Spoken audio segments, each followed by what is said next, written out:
They paid you 6 figures. You were at the top. But now, you can't even get out of bed. No one warned you that the fall after the finish line would hurt so much. Depression after sport is real, but it's also healable. And today I'm going to show you how to start healing it.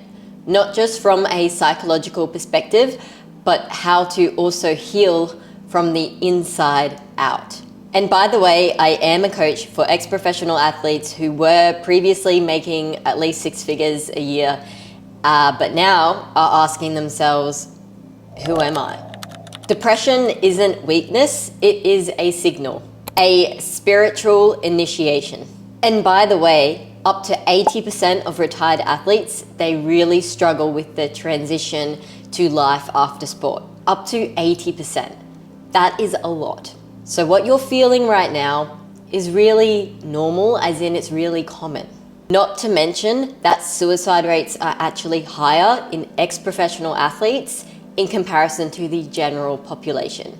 And then on top of that, retired athletes are 2 to 4 times more likely to experience neurodegenerative disease, which is from repeated head trauma. And obviously there's a lot of sports that include collisions of the head or force on the head, which essentially affects their brain cognition and lessens the amount of neurons and brain cells that they have. Before we begin, I want to acknowledge the fact that it would have taken courage for you to click on this video, okay? Not only is it very common for ex-athletes to be in denial of depression, but they are also in denial of the depths of depression because they have suppressed emotions for years and decades being an athlete. And suppressing emotions as an athlete was also something you had to do to, continue to progress and get to the next level and go up and up and up. And so it served you as an athlete, but it really does not serve you in terms of healing, and particularly in terms of healing and overcoming depression. As I've said in many other videos, you didn't just lose your job. You lost your identity, you lost your purpose, you lost your rhythm, you lost your camaraderie, you lost your environment. That is a lot more than just losing your job. So it is significant, and that is a reason why it hurts so much. Psychologically, this is called identity foreclosure, which essentially means that your entire sense of self was built upon performance. And when you lose that performance, meaning you lose that sport, you lose your sense of self because you don't know who you were before the spotlight. And often athletes can't even remember that. And some don't even have much of a manuscript to reflect on. Meaning that maybe their childhood also had some trauma, or they didn't come from a secure household, or maybe they just left home early for their sport. And so their childhood was impacted in that way. And so they almost, even if they could reflect, they don't have something to reflect on to tell them, oh, this is who you used to be. Do you know what I mean? Because their brain was hardwired for survival. Spiritually, this is called the dark night of the soul, which is also a step within the purpose journey. And it is the death of, the identity of your athletic sport, but it's also the space to be reborn in a sense, and this space to really get to know who you are. But unfortunately, majority of athletes, so many athletes, they don't actually make it through this stage. They don't actually ever begin to feel somewhat healed, let alone fully healed, because they have been trained to ignore pain. They have been trained to push through the pain rather than sit with it. And here's something you probably have no clue of and you're completely unaware of, which is the fact that many of the blocks you are actually facing right now, the fear, the anger, the apathy is a kind of another word for numbness, emotional numbness. All of those things you're facing at the moment that are also blocking you, a lot of them are actually not to do with your sport, and they have absolutely nothing to do with your career. I know. They are truly connected to your inner child. The inner child part of you who only felt love when they won. So without the stage to perform on and the athletic identity, that wound of the inner child feels unloved, unseen, ununderstood, misunderstood, and really scared. In psychology, this is known as conditional worth, meaning that your worth was tied to a certain condition. For example, I'm worthy of love based on my achievements, and therefore if you don't achieve something or you don't succeed in something, therefore you're not worthy of love. So they're conditional aspects of love, they're not unconditional. And if you think about yourself, if you were a child athlete, which is very likely because you have to start at quite a young age, even let's just say you started like as a teenager, still there, you're going through a lot of development. And so it can really impact you long term as an adult, but even more so when you lose your athletic career. Athletes are really good at developing this conditional worth based on the external validation loops. Because what I mean by loops is you do the same thing over and over again, okay? You compete, you perform, and based on that external outcome, that literally validates your conditional love, okay? And so it's something that's been ingrained into your brain that literally stops you and blocks you from healing. So when the external system vanishes post-retirement, the brain experiences identity loss. And this is recognized kind of like a trauma-like state in sports psychology. So the stories you're telling yourself either awareingly, so there's a lot of stories and thoughts that you may be aware of, but there's also a lot of stories and thoughts you are unaware of, which means subconscious. Either way, the stories you're telling yourself that I am a failure, I will never feel good again, this is how I'm going to feel for the rest of my life, these are just mechanisms, they are just stories, they are not the truth. These particular thoughts are examples of cognitive distortions, okay, which specifically are tied to catastrophizing, the all or nothing thinking, or simply your personalization. And your brain is trying to protect you from the unknown. And therefore your brain will literally stick to these stories as it already knows, even if they are painful, because the brain naturally wants to keep you in familiarity. Even if your familiarity are thoughts that don't serve you, they are familiar thoughts. They are thoughts that you have had for most likely decades of your life, right? And so, especially when you're feeling depressed or really, really low emotionally, your brain is hardwired to stick into the familiar even more because the unfamiliar is even more scary. It's like a self-protective mechanism, but in doing so, it's shooting yourself in the foot. And trauma research actually shows that these thoughts and these thinking loops, right, they are actually from the limbic system.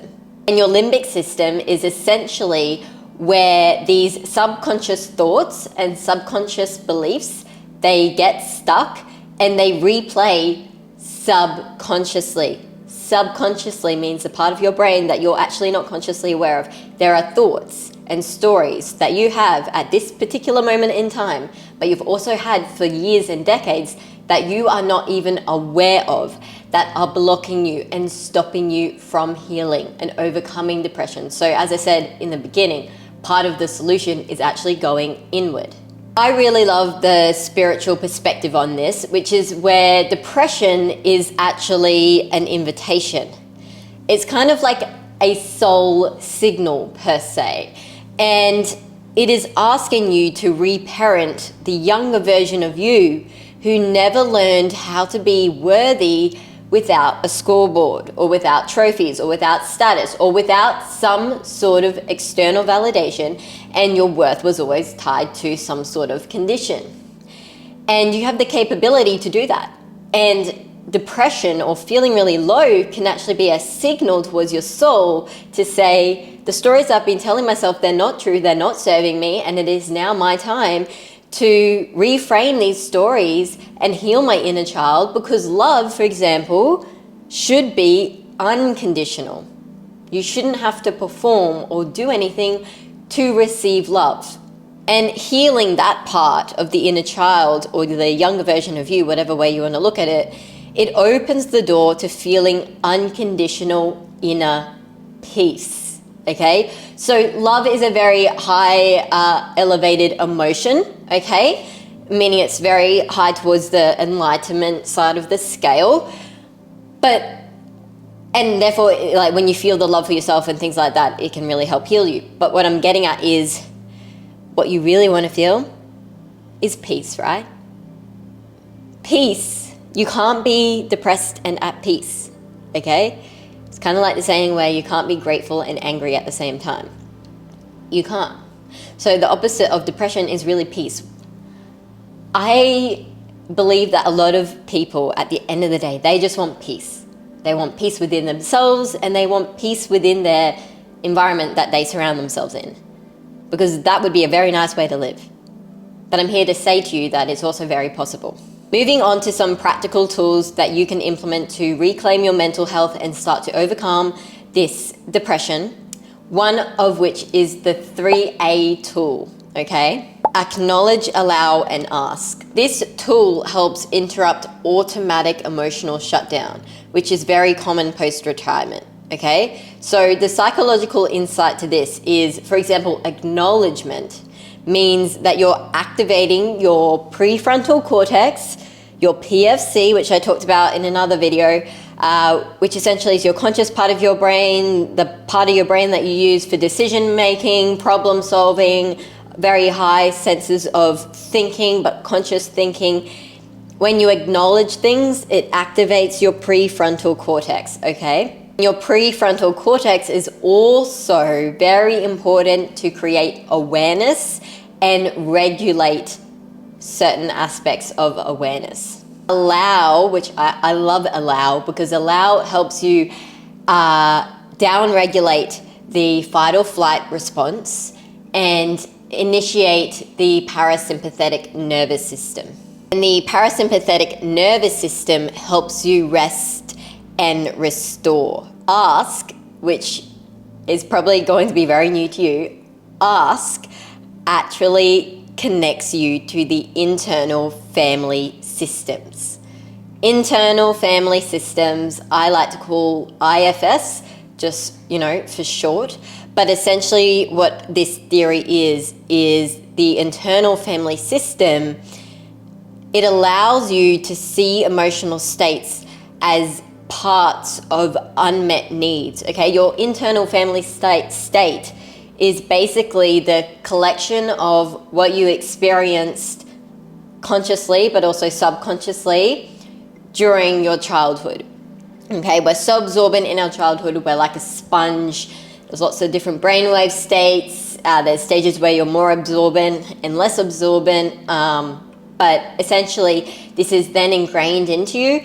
And without the acknowledgement and the allowance and asking, people continue to live with a lot of blocks, which blocks them from healing, blocks them from overcoming depression, etc. And, one of the things that healed me the most was healing my inner child and reflecting on actually my childhood. And whilst part of that had to do with my athleticism, also a lot of it had nothing to do with my athleticism. And likely the same story is true for you. So an example, let's just say you're feeling angry that you're depressed and you just want to get out of it and you're being really critical towards yourself. Instead, you could acknowledge. What are you acknowledging? Anger. I feel anger. That's your acknowledgement. And then you are going to allow. I'm allowing it to be there without judgment, okay? You need to allow the emotion to be there. And then thirdly, you want to ask. So ask a question. What part of me is angry? And what does it need from me right now? Okay, and where you ask is also where you, in a way, have power over it, because you ask, where is this anger? Okay, one thing that can help a lot of people is asking them where they feel the anger. Do you feel the anger in your throat, in your chest, in your stomach? And usually when you ask it that way, or you ask yourself it that way, it's easier to recognize where you're holding this anger. And then, secondly, asking what can you do for yourself to, look after yourself and be self-compassionate, that of which a lot of athletes are not, raised to be very self-compassionate, and your inner critic loves attacking you, which would have served you as an athlete, but your inner critic does not serve you as an ex-professional athlete when you're trying to heal, okay? But that's another topic, the inner critic. Another one is breath work for nervous system reset. The more and more and more I've expanded within my breath work, the more grounded I feel. Not only when I make content, but just in day-to-day life. And grounding, when you feel grounded, you feel peaceful. Let me just put it that way. So when your athletic career ended, your nervous system didn't really know how to stop bracing per se. And breath work, it can help you soften that tension. The tension of holding in all the anxiety and all of the pressure and all of the particularly traumatic things as well that you would have experienced during your athletic career. You're just holding it in. You've suppressed all of these emotions and you're bracing all these emotions just to get through your career. And then you lose your career and it's like they all come out, okay? Which is another reason you might feel depressed. Breath work can really help you release this tension. Emotions are held within the body. This is not some spiritual thing. It's scientifically proven. I just made a video on anxiety and I explained in the video how anxiety is literally stored in the body, okay? So your emotions are also stored in your body scientifically, and breath work can help release the tension physically, and therefore when you release the tension physically, you also release the emotions.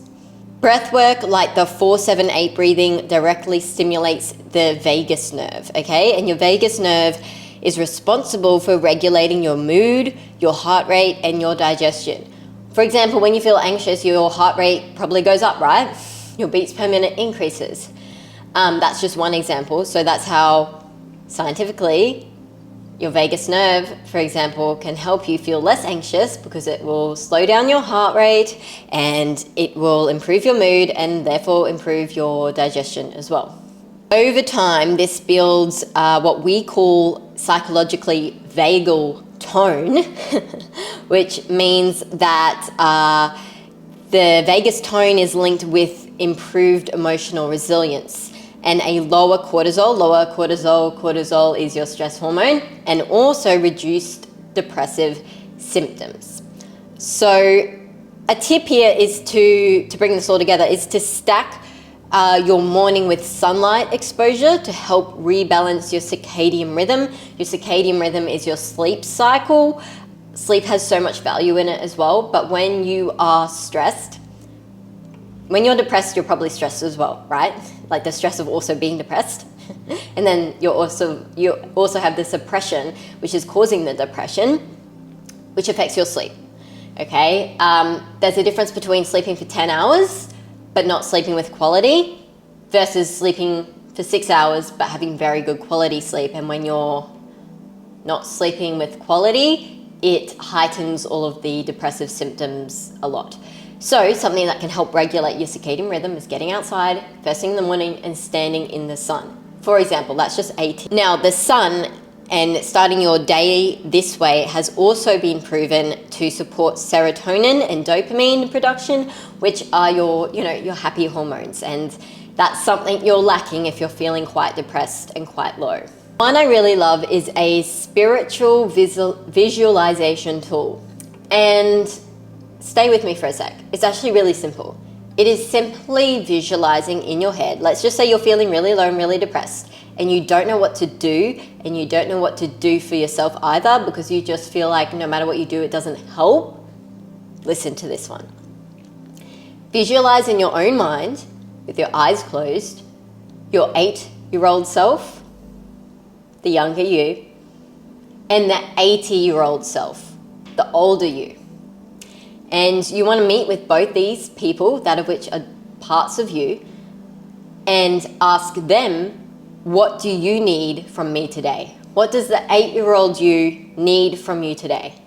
And what does the 80-year-old you need from you today?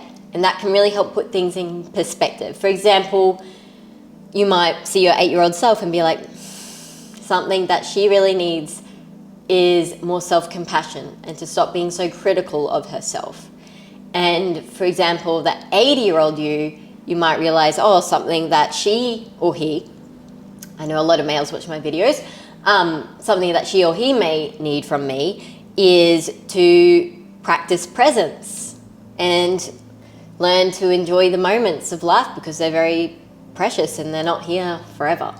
That's just an example. The psychological insight to this, though, is it integrates inner child healing, okay? Which is the past, and a lot of your depression or depressive symptoms are the suppression of the past, which you were really good at doing because you were an athlete and it served you as an athlete, but now it doesn't serve you in terms of healing and overcoming the depression post-retirement. But it also helps you meet with your future self, you know, which is your forward identity projection. And it is a proven way to create motivation and long-term change. Remember, your future, yes, it is unpredictable, but if you can project in your own mind also, it's not about just caring for your past inner child, but if you can also project your future self and, you know, realize what they need and do the best for them, you realize how you are capable of creating a great future for yourself despite what you're feeling right now. Another psychological insight is the default mode network. I like acronyms, so DMN, default mode network. And essentially in the brain, your default mode network, it becomes active during these self-reflection states. And scientifically, this is not voodoo stuff, this is scientific. It has been proven, okay, to help rewire your self-narratives with intention. And by self-narratives, I mean stories, okay? Narrative is another word for story. There's a lot of stories you've told yourself from a child and also from your anxiety about the future as well and everything you've been through, good and bad. And there's stories that majority of them you've put into your subconscious brain, which is really good at holding on to the story and replaying the story, but you're not aware of them. So part of the healing is tapping inward, and by inward, I mean into your subconscious brain. And this can really help change the story and therefore have stories and narratives that serve you. Stories and narratives about your past that serve you, and stories and narratives about your future that serve you. Imagine if all the thoughts and beliefs you had, now all of them serve you. And therefore you no longer are holding yourself back. It takes courage to do so, don't get me wrong, but it's very effective. A bonus tip here is to journal what each version of you says, okay? And therefore over time, your younger self becomes softer and your older self becomes wiser. Not everyone loves journaling, but for those of you who like journaling, give it a go. Now, despite all of my tools and my psychological insight to all of this, you still might be thinking, yeah, but I'm never going to feel good again. That's how low you feel. I have felt like that as well. To be honest, there was a period of my life that I was in denial but I definitely thought about it, and I wouldn't tell anyone, which was, you know, suicidal thoughts. It's so painful to be here that it would actually be more peaceful not to be here, okay? And that's a true depth of depression. So if you feel like that, you know, I can resonate with you. And I understand how you might be thinking, yeah, but I'm never going to feel better. Please understand that that is your depression talking. Your depression has a voice, and it's great that you're aware of the voice, but the depression is not the truth. Or you might be thinking, I'm not making at least 6 figures now, therefore I'm failing, okay? You're not failing, you are transitioning. And I said it in another video, healing is actually the most incredible thing. It really is. It's hard to do, but anything hard in life to do, usually there's a great positive payoff, right? And that's why I say losing my athletic career was actually the best thing that ever happened to me. That is not BS, that is true. I couldn't feel more comfortable in my own self, more peaceful in my own self. I don't care about what other people think about me. I have thoughts and beliefs that serve me. I'm still human, don't get me wrong, like we all have flaws, but I still feel peaceful in my own flaws, you know? There's no such thing as perfect. Maybe you're sitting here thinking, yeah, but you don't understand my sport, okay? Chances are I didn't do your sport. Maybe. I know there are some people who used to do my sport who do follow me, but maybe I didn't do your sport. And therefore you're thinking in your own mind, yeah, but you don't get it. You don't get my sport. I'm not here to coach your performance. That is not what I'm here to do, okay? It's a very different kind of coach. I am here to coach your rebirth. I'm here to coach you to get to know your true self, the person you were before the spotlight. I'm here to help you enter a new chapter of your life. And that is totally different to coaching the performance of your previous sport. And this is the thing that no one tells you when you finally heal. You become more self-aware, more powerful, and way more free than you ever were as an athlete. That is incredibly peaceful. And you learn how to thrive in business, how to thrive in relationships, how to thrive in your own body, but not from a state of survival. Instead, it's coming from this place of wholeness, which is a very pleasant way to go about success and building new important intentions in your life. So that's it for today's video, guys. If you liked it, drop a like. And if you haven't subscribed to the channel already, then hit the subscribe button because there's always new videos coming out like this.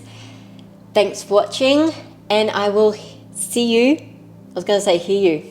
I will see you in the next video. Bye.